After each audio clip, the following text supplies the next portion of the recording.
ఈ పరస్పర దాడులకు కానీ ఇలాంటి మరి సంస్కృతికి తెరలేపింది ఎవరు అనేది రాష్ట్రం అంతా చూస్తూ ఉంది, దేశం అంతా చూస్తూ ఉంది.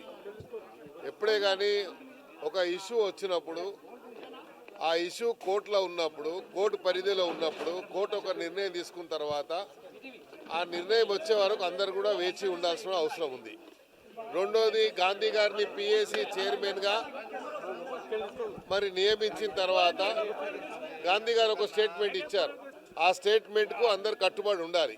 కానీ గాంధీ గారి ఇంటికి వచ్చి మేము జెండా ఎగరేస్తాము, గాంధీ గారి ఇంటికి వచ్చి మేము భోజనం చేస్తాము, పిలువని పేరెంటానికి వస్తాడు ఎవడన్నా?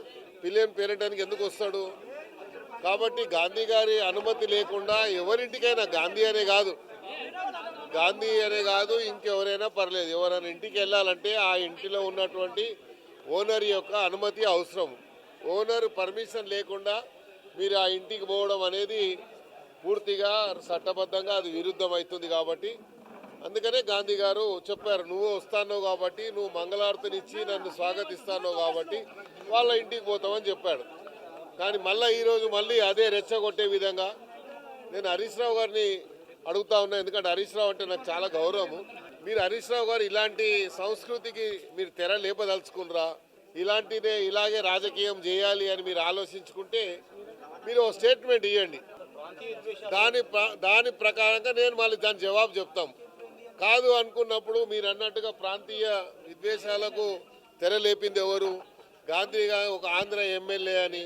మీరు ఓట్లు వాళ్ళే కావాలి, వాళ్ళ దగ్గర బిజినెస్ ఉంటే వాళ్ళ డబ్బులు కావాలి, వాళ్ళతో బిజినెస్ చేయాలి. ఇప్పుడేమో వాళ్ళు ప్రాంతీయమని గాంధీ ఆంధ్రవాడని చెప్పి అంటున్నారు. కాబట్టి మా ముఖ్యమంత్రి గారు కానీ మేము కానీ డిమాండ్ చేస్తున్నాము, ఇది పార్టీ నిర్ణయం అయితే మీరు పార్టీ ప్రకంగా ప్రకటించండి. మీరు రాష్ట్ర ప్రజలకు అన్కండిషనల్గా, రెండు రాష్ట్రాల ప్రజలకు అన్కండిషనల్గా అపాలజీ చెప్పండి.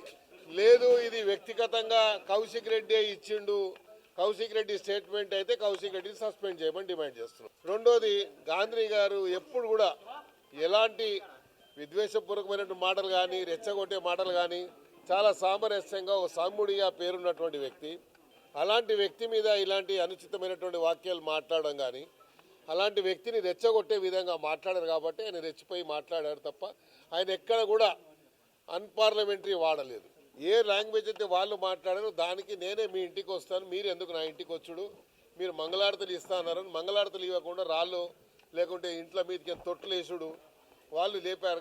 మరి ఆ సంస్కృతికి వారు తెరలేపారు. కాబట్టి మీరు దీనికి సిద్ధంగా ఉన్నారని చెప్పి మీరు ప్రకటించండి. దాని జవాబు మేము ఎక్కడ చెప్పాలనో, ఎప్పుడు చెప్పాలనో చెప్తాము. మేము జవాబు ఇచ్చినప్పుడు తట్టుకునే శక్తి మీకు ఉందో లేదో ఒకసారి ఆలోచించండి. కండువా ఇప్పుడు కట్టుకోవాలి, ఎప్పుకోవాలా లేదా అని ఎక్కడ లేదు, రాజ్యాంగం ఎక్కడ లేదు.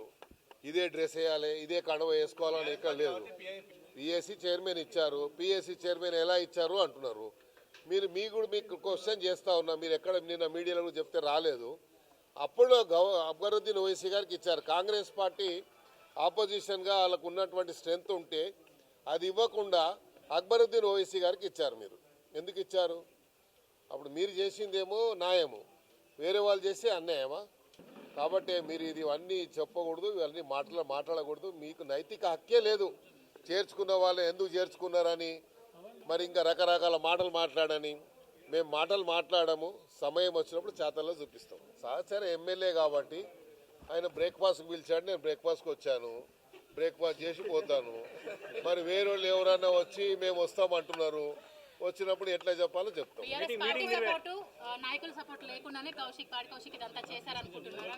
అదే చెప్తున్నా కదా, వాళ్ళు ఏం చేస్తున్నారంటే ఒక ఇది పెట్టి ఆయన రెచ్చగొడుతుంటే రెచ్చిపోతున్నాడు.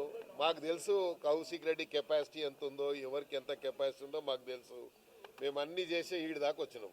మాకు కొత్తగా మళ్ళీ నేర్పియొద్దు, మాకు మర్చిపోయినాయి మళ్ళీ మాకు అలవాటు నేర్పియొద్దని దయచేసి కోరుకుంటున్నాం. విస్తృత స్థాయి అలా పార్టీ ఆఫీస్లో చేస్తారా, సమావేశం ఈడ చేస్తారా? అవగాహన ఉండి మాట్లాడుతున్నా, అవగాహన లేకుండా మా జిల్లా పార్టీ ఆఫీస్లో అవి చేయండి, లేకుంటే హెడ్ ఆఫీస్లో చేయండి. విస్తృత సమావేశం అంటే మొత్తం అందరు రావాలి కదా. అందరు రావడానికి గాంధీ ఇల్లు దొరికినది. ఇన్ని రోజుల నుంచి ఎందుకు చేయలేదు? హరీష్ రావు ఇల్లు లేదా, మరి ఇంకో ఇల్లు లేదా చెప్పండి? ఇవన్నీ ఇప్పుడు అప్పుడు కూడా గవర్నర్ గారి గురించి ఏం మాట్లాడినా మీకు తెలుసు. ఆయన ఇచ్చిన దాన్ని మర్చిపెట్టుకో అని అది మాట్లాడారు. ఆడవాళ్ళంటే గౌరవం లేదు, ఆడవాళ్ళంటే గాజులు వేసుకునే వాళ్ళే అని అనుకుంటున్నాడు. మరి ఆడవాళ్ళ శక్తి తెలియదు ఇంకా ఆయనకు. ఆడవాళ్ళ శక్తి చూపిస్తే మళ్ళీ కౌశిక్ రెడ్డి కూడా తిరగాడు. మా దగ్గర ఎట్లా ఉంటే ఆడవాళ్ళు ఉన్నారంటే ఒక్కసారి వదిలితే చాలు, ఇక ఏముండే పై మీద.